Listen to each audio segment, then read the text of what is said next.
Greetings, dear adventurer, to the striking vistas of 1,000 Needles, an expanse sculpted by the elements themselves. As we journey through an awe-inspiring canvas of natural mesas and deep ravines, I, the lore master of this region, invite you to accompany me through its rich history and lore. Prepare yourself for a tour of discovery and resilience in the heart of one of Azeroth's most breathtaking landscapes. Millennia ago, this land was still a grand river canyon, shaped by countless years of rushing water that originated from a large underground tributary. The river carved through the earth, eventually emptying into a vast inland sea, bearing witness to the quiet passage of time. As the world shattered under a monumental upheaval, the canyon rose above the riverbed and severed the water flow, leaving behind a sandy gorge lined with immense sandstone pillars. The waters receded, giving way to a harsh, arid landscape that earned the region its appellation, 1,000 Needles. A massive lake located in the eastern part of the area dried into a vast salt depository known as the Shimmering Flats, its once hidden secrets laid bare to the sun's unforgiving gaze. In the ages that followed, the land and sky became a contested battleground. Both Tauren and Centaur tribes laid claim to its varied grounds, from the towering heights to the canyon floors. The Tauren, revering the terrain for its spiritual significance, frequently found themselves in conflict with the militant Centaur, who aggressively enforced their territories throughout the region. Today, adventurers and explorers stepping into 1,000 Needles encounter a land marked by survival, but also one of creativity. The area, with its maze of lofty mesas and evaporated riverbeds, continues to be a disputed environment where modern conflicts shape its harsh landscapes. So come, brave the rugged paths, scale the towering spires, and uncover the mysteries that this unique corner of Azeroth holds. The 1,000 Needles are characterized by their dramatic sandstone spires, which rise sharply from the canyon floor, resembling a forest of stone needles. These mesas stand tall above the parched plains below, connected by a network of precarious wooden bridges that facilitate travel across its heights. Furthermore, the stone pillars are bordered by several key regions. Due north lies the Barrens, a vast savanna that serves as a critical junction for travel within Kalimdor. The Great Lift provides a direct route to this area, descending from the high cliffs into the canyon below. Westward, one enters Feralis, a lush and dense jungle teeming with life and ancient ruins. The transition from the dry ravine to this verdant forest is stark, to say the least. Finally, in the southwest, we find Tanaris, a sprawling desert that shares the arid characteristics of 1,000 Needles, but with its own unique challenges and adventures, including the mysterious caverns of time. The 1,000 Needles experiences a predominantly desolate and barren climate, where the sun scorches the canyon sands by day, contributing to its sparse vegetation and the dusty orange hue of its landscape. As twilight descends, the gorge becomes a grand corridor for the night's cool breath, with powerful winds sweeping through to whisk away the day's oppressive warmth. This natural conduit ushers in a chill, as if the earth itself exhales the accumulated heat, leaving behind a crisp coolness under the starlit sky. The dry environment poses several challenges to its inhabitants and visitors. Sparse water sources and minimal rainfall make survival difficult, while occasional sandstorms can drastically reduce visibility, further complicating travel. Despite the harsh conditions, the unique geography of 1,000 Needles has created a distinct ecosystem rich in herbs and ores, where life has evolved to persevere in a fascinating but delicate balance, and only the most adaptable species survive. Among the fauna, creatures such as scorpids and basilisks are commonly found near the salt pan, thriving in the unforgiving terrain of their saline habitat. Economic activity, however, thrives in the Shimmering Flats, where gnomes and goblins decided that the best way to settle their rivalry was through high-speed rocket car races at the Mirage Raceway. If you've never seen one, you're missing out. Watching them hurtle across the sands is truly a sight to behold. In this land of extremes, the very air carries a story of survival and adaptation. As we breathe in the essence of 1,000 needles, prepare your senses as we delve into the tales of those who call this impressive landscape home. Gather your wits and step forward, adventurers, for the spires of 1,000 needles await us. As we depart from the familiar savanna of the Barrens, our path leads to an awe-inspiring, if somewhat foreboding sight: the Great Lift. Built by the Tauren, this towering wooden platform lowers journeymen of the Horde down the dizzying heights to the rugged canyon floor of an even harsher land.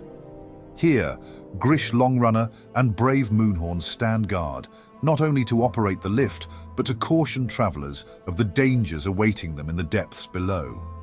The stoic pair speak of shifting alliances and lurking threats, imparting hard-won wisdom to any who will listen. From them, we learn that the Grim Totem clan has grown restless atop the stone pillars, casting wary eyes upon all who dare cross their path. And beware the centaur, Moonhorn warns. Their raids grow bold, and their hunger knows no bounds, ambushing caravans and pressing into territories long guarded by the Tauren. One such attack, recent and brutal, has spurred Brave Moonhorn to send a plea for help, urging passing adventurers to carry word to Freewind Post, situated in the southeast. The situation there grows dire as Centaur raiders target the vital supply convoys and threaten the post's stability. For now, the journey to the canyon floor lies ahead, and the Great Lift marks our first steps into this enduring landscape. As the lift descends, the cool winds of the Barrens give way to the dry heat below, where the massive stone spires cast jagged silhouettes across the rocky plains. Here, in 1,000 needles, each step forward is a gamble with fate, where only the brave, and perhaps the lucky, find their way through the region unscathed. Our journey takes us eastward, where a cluster of towering mesas rise from the canyon floor to form Darkcloud Pinnacle, the secluded home of the Grim Totem clan. These isolated spires are linked by precarious rope bridges, forming a village to which every entrance is heavily guarded, and hostility greets every passerby. These are not the peaceful, spiritual Tauren most are familiar with. No, this clan holds a very different philosophy, one rooted in conquest and dominance. At the heart of this stronghold, we find two notorious figures: Arnak Grimtotem, an outcast with a history stained by murder and kidnapping, and his ally, the shaman Harb Foulmountain. Hidden within the twisting paths and makeshift dwellings of the village, concealed documents tell of dark alliances brokered in secrecy here, and power promised by mysterious benefactors from distant lands. Alliances that bode ill for the region. Despite being marked as a criminal and pursued by bounty hunters, Arnak holds his position here with iron determination, protected by loyal Grim Totem warriors who defend their leader without question. Adventurers daring enough to attempt the ascent will find the narrow slope to the pinnacles closely patrolled by Grim Totem sentries. Be warned, however, for these guards brook no intrusion and are quick to act against outsiders. Yet for all the dangers, one cannot help but marvel at the fierce independence of this clan. Unlike their kin, the Grim Totem Tauren have chosen a life of ruthless self-reliance and absolute sovereignty. They see themselves as the true heirs of Kalimdor, willing to spill blood to reclaim lands they believe are theirs by ancestral right. For now, we leave their towering peaks behind. Perhaps fate will draw us back to confront the shadowy secrets concealed within their ranks. Our journey now takes us to the rugged northwest, where the Galak Centaur have carved out a foothold at Camp Ethok.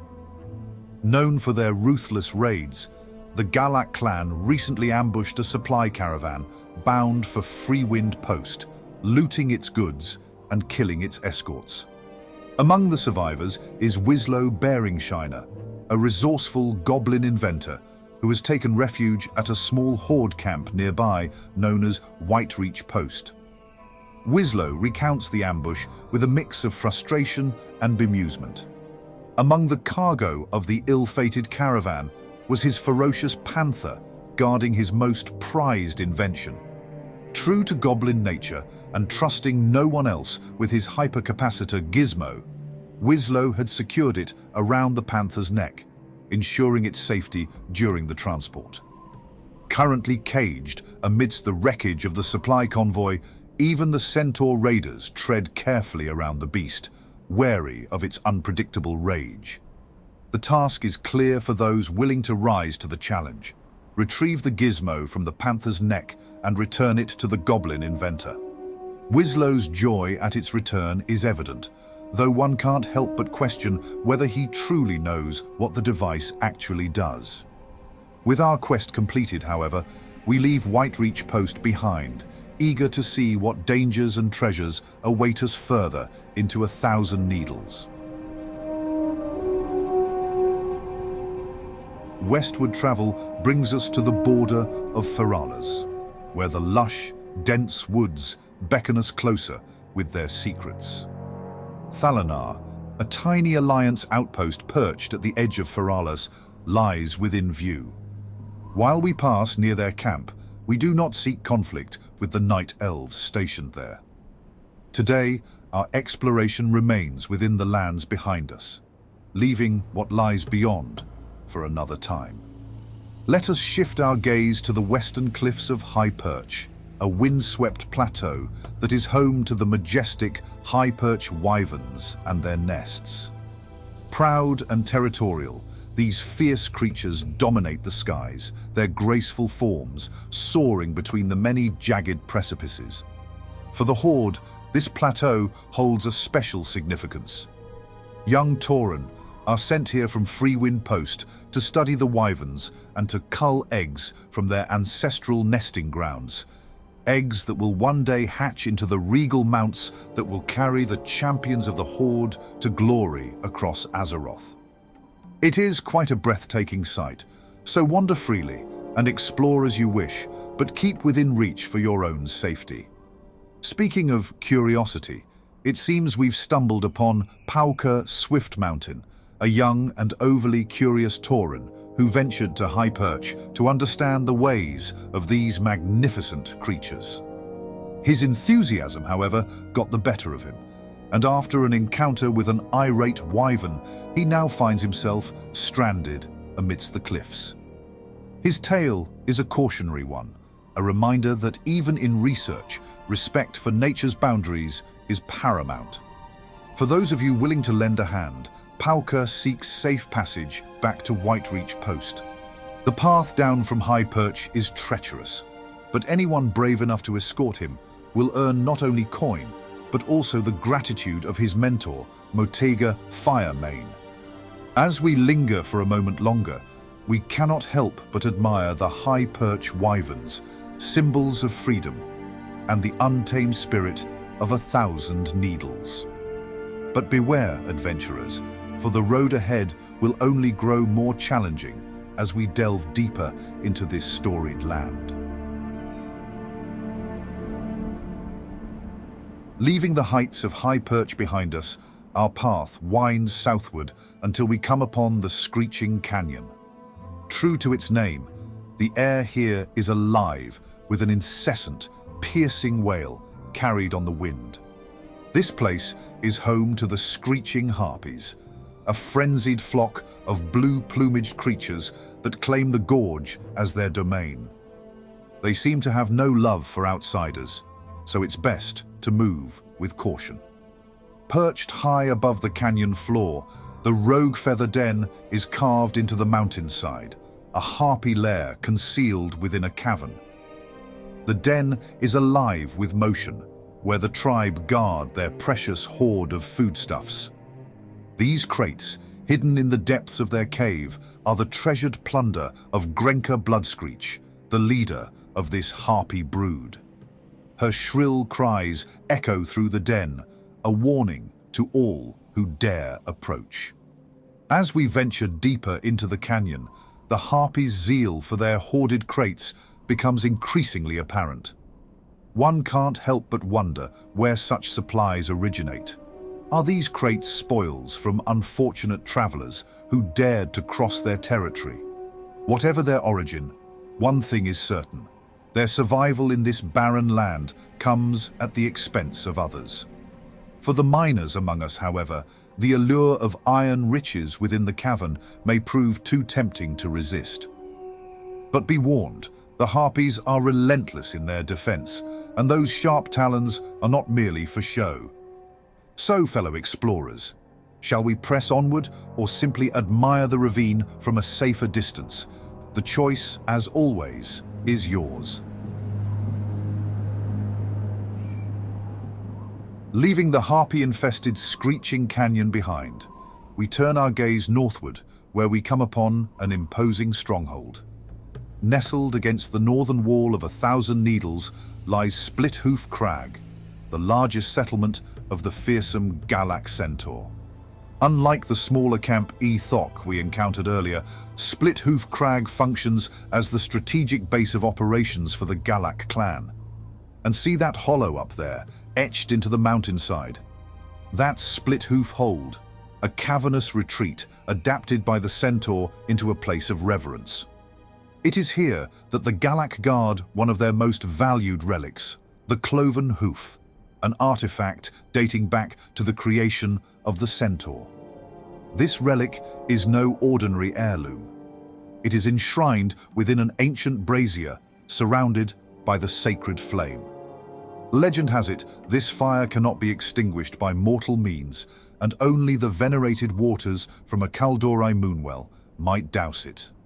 These sacred waters are imbued with a magic energy that predates even the centaur's violent genesis. At least, that's what a Tauran elder told me one clear night as we sat under the stars reflecting on this world's many tales. His gaze was distant, like he could see it burning even then. The Galak, however, ever protective of their legacy, will stop at nothing to defend this artifact. The origins of the centaur, after all, stem from violence, chaos, and a forbidden lineage. Born from the union of the demigod Cenarius' son Zaytar and the monstrous earth elemental princess Theradras, the horse-like humans were a curse upon the world from their inception. Their savage nature drove them to scatter across the lands of Kalimdor, warring among themselves and laying claim to barren, inhospitable territories like Desolus, the Barrens, and now here, in 1,000 Needles. Still, we've no need to test their hospitality today. Let's leave them to their relics and their flames. I doubt anyone here wishes to end up immortalized in a centaur war song. With one last glance back at Splithoof Crag, we fall into step together, our footsteps echoing faintly against the canyon walls as we leave the stronghold behind. With Splithoof Crag fading into the distance, our journey takes us further southeast, where the mesas rise higher and the lands grow even more treacherous.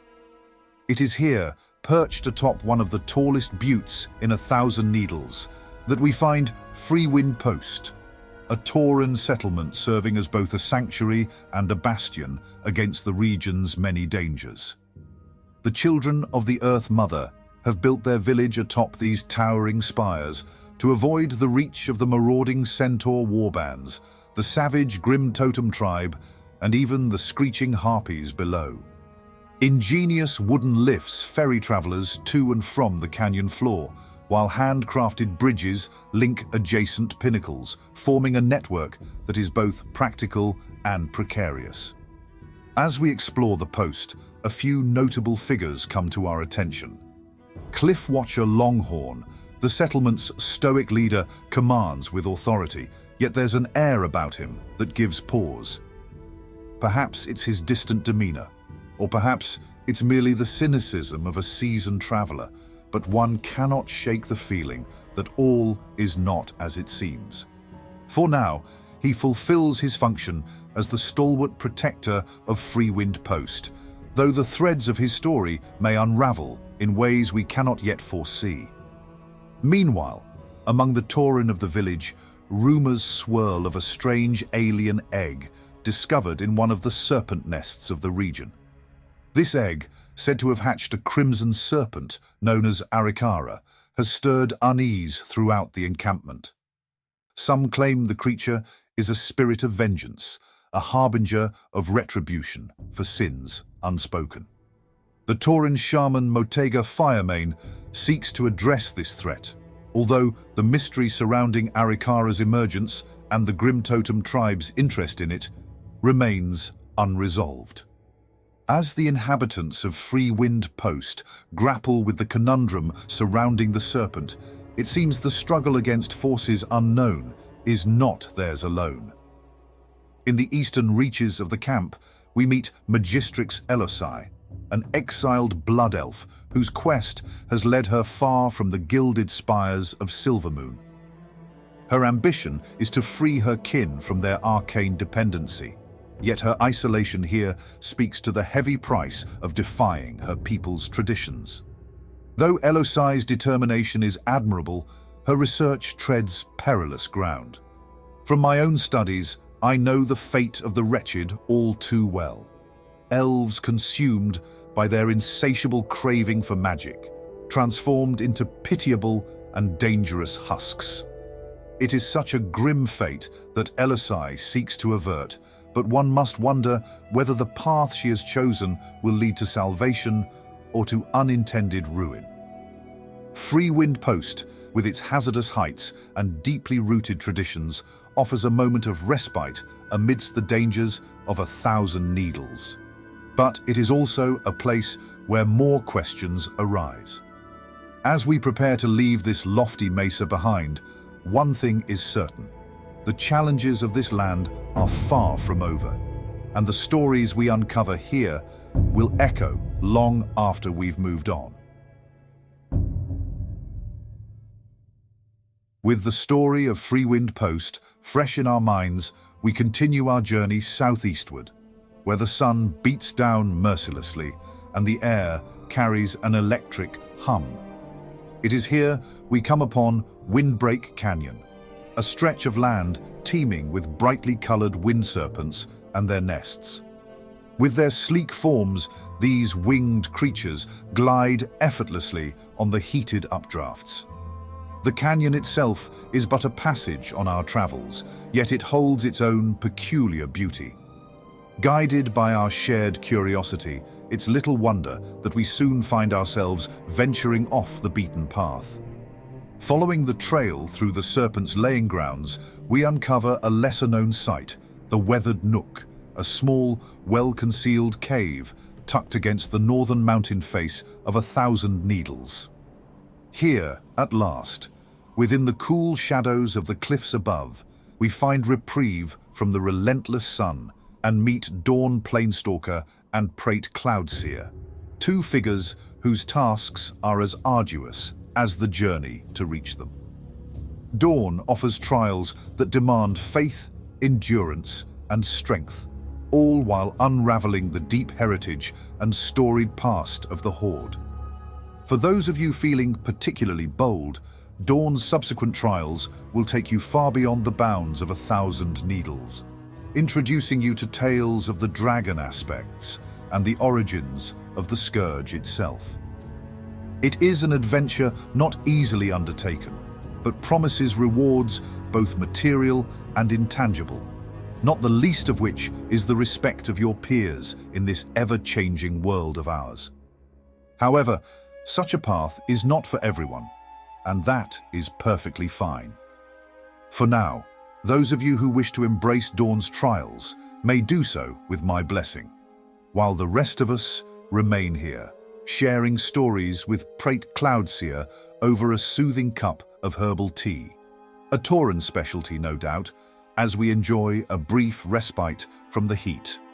When the daring have completed their tasks and caught up, we'll press onward together, united once more as we continue our exploration of this remarkable land.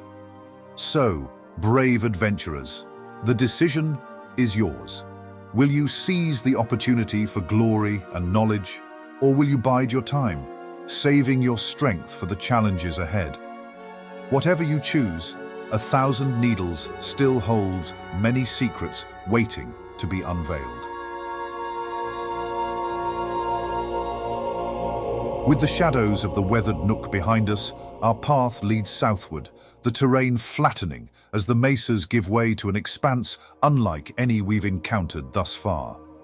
Before long, we find ourselves standing at the edge of the Shimmering Flats, a vast, sun-scorched salt pan stretching endlessly to the horizon. The blinding white surface shimmers beneath the relentless sun, a stark and desolate beauty that hides secrets of a bygone age. Once a sprawling lake, the flats have long since dried, leaving behind this barren vastness as a reflection of Azeroth's ever-changing landscape.